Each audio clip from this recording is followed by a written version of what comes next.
നമസ്കാരം. ഒരു Facebook post വായിക്കാം. ഫേസ്ബുക്ക് പോസ്റ്റ് നമ്മുടെ മുൻ മുഖ്യമന്ത്രിയായിട്ടുള്ള പിണറായി വിജയൻ്റെയാണ്. അദ്ദേഹത്തിൻ്റെ ഭരണസമയത്തും ഒരു പ്രളയമുണ്ടായിരുന്നു. അദ്ദേഹം അത് നേരിട്ടിട്ടുണ്ടായിരുന്നു. ആ സമയത്ത് എങ്ങനെയായിരുന്നു കേരളത്തിലെ രാഷ്ട്രീയക്കാർ ഒന്നടങ്കം പ്രതികരിച്ചതെന്ന്, ആ പ്രളയത്തിൻ്റെ സമയത്ത് ആരും തന്നെ ഒരു രാഷ്ട്രീയമായിട്ടും ആ പ്രളയത്തെ നേരിടുവാൻ വേണ്ടി ശ്രമം നടത്തിയില്ല. അതെല്ലാം കഴിഞ്ഞതിന് ശേഷം രക്ഷാപ്രവർത്തനമൊക്കെ കഴിഞ്ഞ് സുരക്ഷിതമായ ആൾക്കാർ മടങ്ങിയെത്തിയതിന് ശേഷമാണ് അതിൻ്റെ പോരായ്മയെക്കുറിച്ചൊക്കെ ആൾക്കാർ സംസാരിച്ചത്.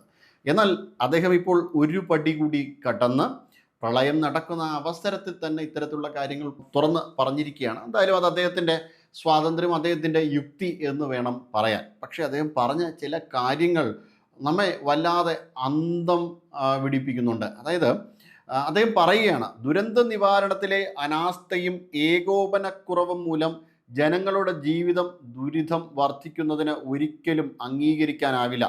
റാന്നിയിൽ കൃത്യമായ മുന്നറിയിപ്പില്ലാതെ ഡാം തുറന്നുവിട്ടെന്ന ഗുരുതരമായ ആരോപണമാണ് ഉയരുന്നത്.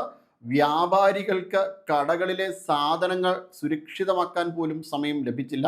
അതിൻ്റെ പേരിൽ അവർ തെരുവിലിറങ്ങി പ്രതിഷേധിക്കേണ്ടി വരുന്നുണ്ട്. ദുരിതാശ്വാസ ക്യാമ്പുകളിലെ അനാസ്ഥയും ആശങ്കപ്പെടുത്തുകയാണ്.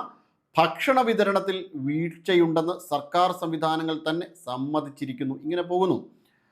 ദുരന്തബാധിതർക്ക് ഭക്ഷണം, കുടിവെള്ളം, മരുന്ന്, സുരക്ഷിത താമസം, നഷ്ടപരിഹാരം എന്നിവ കൃത്യമായി ഉറപ്പാക്കണമെന്നൊക്കെയുള്ള നിർദ്ദേശങ്ങളും ഒക്കെ കുറ്റപ്പെടുത്തലുകളുമായിട്ടാണ് അദ്ദേഹത്തിൻ്റെ ഈ ഫേസ്ബുക്ക് പോസ്റ്റ് പോകുന്നത്. അദ്ദേഹം ഒന്ന് മനസ്സിലാക്കേണ്ടത്, ആൾക്കാർ ഇങ്ങനെ ഉറങ്ങിക്കിടക്കുമ്പോൾ അതിഭയാനകമായ രീതിയിൽ ഡാം മിസ്മാനേജ്മെൻറ്റ് നടത്തിയ ആദ്യത്തെ മന്ത്രിസഭ അങ്ങയുടേതാണ്. അന്ന് വലിയ രീതിയിൽ അന്വേഷണ റിപ്പോർട്ടുകളുമൊക്കെ പുറത്തു വന്നിട്ടുണ്ടായിരുന്നു. അങ്ങ് ഇതെല്ലാം മറന്നുപോയോ എന്നറിയില്ല, അല്ലെങ്കിൽ സെലക്റ്റീവ് അംനീഷ്യമാണോ എന്നും അറിയില്ല. അങ്ങയുടെ മന്ത്രിസഭയുടെ സമയത്താണ് ഇത്തരത്തിലുള്ള ഒരു കാര്യം സംഭവിച്ചത്. തീർച്ചയായിട്ടും അന്ന് ഒന്ന് ആലോചിച്ച് നോക്കാവുന്നതാണ്. അന്ന് എങ്ങനെയായിരുന്നു കേരളത്തിലെ ജനങ്ങൾ കയ്യും മെയ്യും മറന്നുകൊണ്ട് പരസ്പരം ഒന്നു ചേർന്നുകൊണ്ട് പ്രളയത്തെ നേരിട്ടത് എന്ന്. അപ്പോൾ ഈ പ്രളയത്തിൻ്റെ സമയത്ത് പോലും ഈ രാഷ്ട്രീയം കണ്ടെത്തുവാൻ വേണ്ടിയിട്ട് അതിലെ പോരായ്മകൾ ഇപ്പോൾ ചകയുവാൻ വേണ്ടിയിട്ട് നടത്തുന്ന ശ്രമത്തെ നമുക്കൊരു കാരണവശാലും ന്യായീകരിക്കുവാനായിട്ട് സാധിക്കുന്ന ഒരു കാര്യമല്ല. അങ്ങ് ഇപ്പോൾ ചെയ്യേണ്ടത് കേരളത്തിൻ്റെ ജനതയോടൊപ്പം നിൽക്കേണ്ടതാണ്. പല സർക്കാർ സംവിധാനങ്ങൾ മാത്രമല്ല ആ പ്രളയത്തെ നേരിട്ടിറങ്ങി ഇടപെട്ടത് ഓരോ വ്യക്തികളും.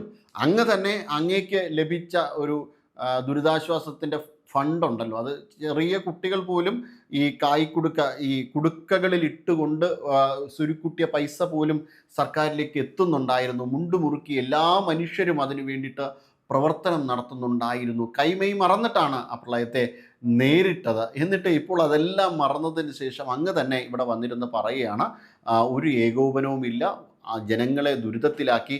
അങ്ങയുടെ ഒരു മന്ത്രിയായ സജി ചെറിയാൻ രാത്രിയിൽ കിടന്ന് വിളിക്കുന്ന ഒരു കാഴ്ചയുണ്ടായിരുന്നു, ഒരു കേൾവി ഉണ്ടായിരുന്നു. അത് ആ ശബ്ദം നമുക്കൊന്ന് കേൾപ്പിക്കാൻ പറ്റിക്കഴിഞ്ഞ് കഴിഞ്ഞാൽ നമുക്ക് അതിന് ഈ മരിക്കാൻ പോകുന്നു എന്ന് പറഞ്ഞിട്ടാണ് അദ്ദേഹം വിളിക്കുന്നുണ്ടായിരുന്നത്. ആ രീതിയിൽ ഒരു പ്രശ്നമുണ്ടായിരുന്നു ആ സമയത്ത്. അങ്ങത് ഓർക്കുന്നുണ്ടോ എന്ന് അറിയില്ല. അപ്പോൾ ഈ രീതിയിലായിരുന്നു അന്ന് പ്രളയത്തെ ആൾക്കാർ നേരിട്ടത്.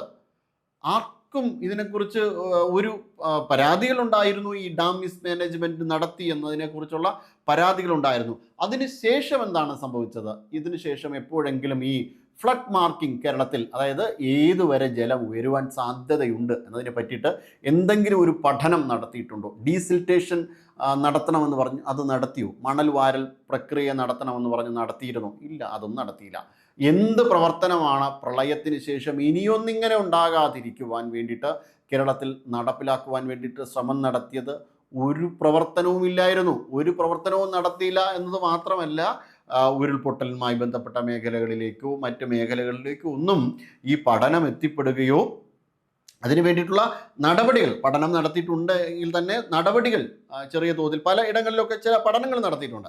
പഠനം നടത്തിയിട്ടുണ്ടെങ്കിൽ പോലും നടപടികൾ വളരെ കൃത്യമായിട്ട് പല സ്ഥലങ്ങളിലേക്കും എടുത്തില്ല എന്നുള്ളതാണ്. മിക്ക സ്ഥലങ്ങളിലും 99% പിന്നെയും ഇത്തരത്തിലൊരു സംഭവം ഉണ്ടായാൽ നമ്മൾ ബാധിക്കപ്പെടും എന്ന തരത്തിൽ തന്നെയാണ് കാര്യങ്ങൾ മുന്നോട്ട് നീക്കിയത്. അപ്പോൾ പിന്നെ ഇപ്പോൾ ഇതൊക്കെ വന്ന് പറയുന്നതിൽ എന്താണ് വാസ്തവം, എന്ത് ന്യായീകരണമാണ്, എന്ത് യുക്തിയാണ് നമുക്കതിന് കാണുവാൻ വേണ്ടിയിട്ട് കഴിയുക? തീർച്ചയായിട്ടും അതിനെ ഒരിക്കലും ഒരു യുക്തിഭദ്രമായ ഒരു തീരുമാനമായിട്ട് കാണാൻ കഴിയില്ല എന്നാണ് നമ്മുടെ മുന്നിൽ ഈ രാഷ്ട്രീയ നിരീക്ഷകരോടൊക്കെ ഇത്തരം വിവരങ്ങൾ ചോദിക്കുമ്പോൾ അവർ നമ്മളോട് പങ്കുവയ്ക്കുന്നത് അത്തരത്തിലാണ്. എന്തായാലും ഇതിനെക്കുറിച്ച് വളരെ കൃത്യമായ ഒരു പഠനം ഇനിയെങ്കിലും നടത്തേണ്ടതാണ്.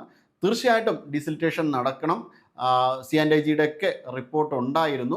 48% ചെളി അടിഞ്ഞു കൂടിയിട്ടുണ്ട്.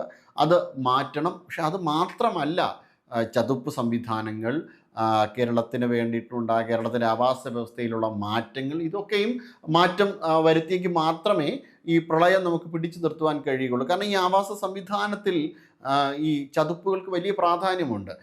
ഭൂമി തരം മാറ്റൽ എന്നതിന് വേണ്ടി വ്യാപകമായ അഴിമതിയാണ് ഇപ്പോൾ കേരളത്തിൽ നടന്നു മുന്നോട്ട് പോകുന്നത്. ഇത്തരം അഴിമതികൾ ലഘൂകരിക്കപ്പെടണം. ആ അഴിമതികൾ ലഘൂകരിക്കപ്പെടുന്നതിന് വേണ്ടിയിട്ടുള്ള സത്വര നടപടികൾ സ്വീകരിക്കണം.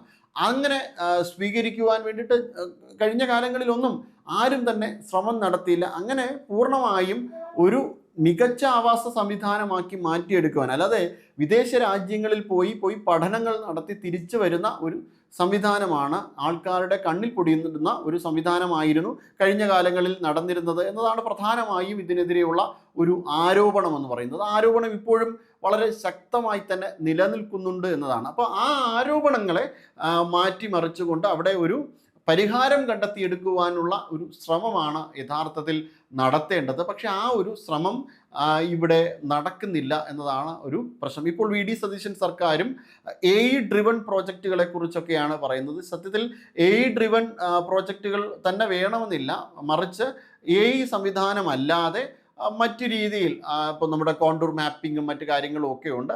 അതിൽ തന്നെ സോഫ്റ്റ്വെയർ സംവിധാനങ്ങളുണ്ട്.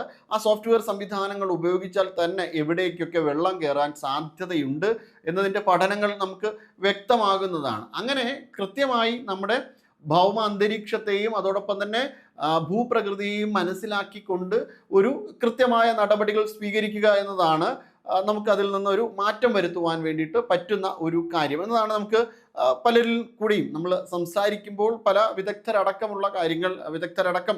പറയുന്നതും ഇക്കാര്യമാണ്. കഴിഞ്ഞ ദിവസം ഒരു സാറ്റലൈറ്റ് ചാനലിൽ ഒരു പ്രസിദ്ധനായിട്ടുള്ള നിരീക്ഷകൻ പറയുന്നതും ഇത്തരത്തിലായിരുന്നു.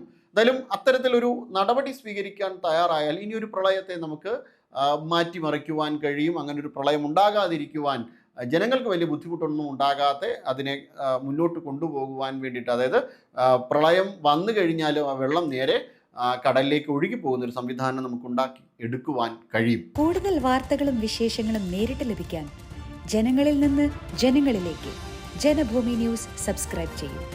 ബെൽ ബട്ടൺ അമർത്താനും മറക്കരുത്.